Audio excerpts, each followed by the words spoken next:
Now to understand intuitively what this term Lie group and Lie algebra means, so let us consider this figure, right? So this Lie group can be understood as a manifold itself. Like you have a three-dimensional manifold, for say you have a sphere, right?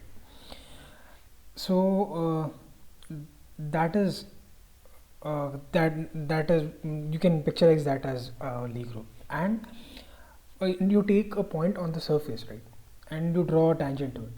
Okay, the tangent plane is what is a Lie algebra in this context. So I'm giving a very crude picture of what exactly a Lie group is and what its associated Lie algebra is, right? Now to understand the whole Lie group, what you can do is you can construct these Lie algebras at every point. Okay, so you can take a lot of points and you can form these tangent planes. Okay, and you can take the union of these tangent planes, and then you can basically have a picture of this manifold. So this is what we call as you have these maps or these these maps, and once you take the union of these maps at a lot of points, then you can have a global picture of this manifold, right?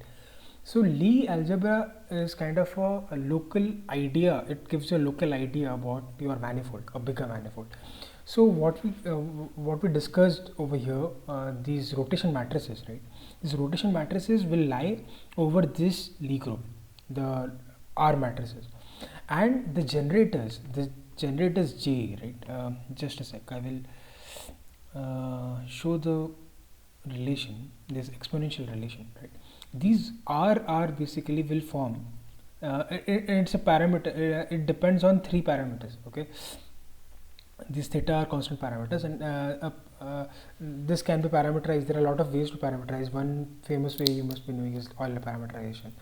So using these parameters itself, right, every set of parameter will be one point on this Lie group or this manifold. Okay, and that in itself can be generated using this J. This J lie on the tangent plane or this Lie algebra. Now further, these J's in itself form this Lie algebra, as I said, and this tangent plane is called it's a vector space, and they have a very special property that when you take this commutator of these two vectors in this Lie algebra, the resultant vector, the resultant entity should also be a vector from this Lie algebra. So that's what I am writing here. And as this vector is from the Lie algebra, and you can write that vector, resultant vector, as a linear sum of these basis vectors. Okay, this F is what is called the structure constant of this Lie algebra, and this F characterizes Lie algebra overall. So for SO3 we saw this general formula, Jik is equals to I times of epsilon ijk times of jk, right? This epsilon is basically a structure constant, and this characterizes SO3, the rotation group. For other groups, this epsilon will be something different. Okay, one more thing, rotation is a very special class of what we call as a transformation groups. Okay, transformation is can in general transform a vector into any other vector. In this special case where rotation, you rotate this vector such that the norm of that vector remains constant. So this is a particular case of a transformation. In general, you can have many such transformation, and now if your underlying vector space is complex vector space, or what we are referring here as complex Hilbert space, right? So the transformation that preserves the norm is a unitary transformation. Okay, so and those unitary transformation are generated using these sigma matrices. Okay, this is how sigma matrices are introduced into the picture.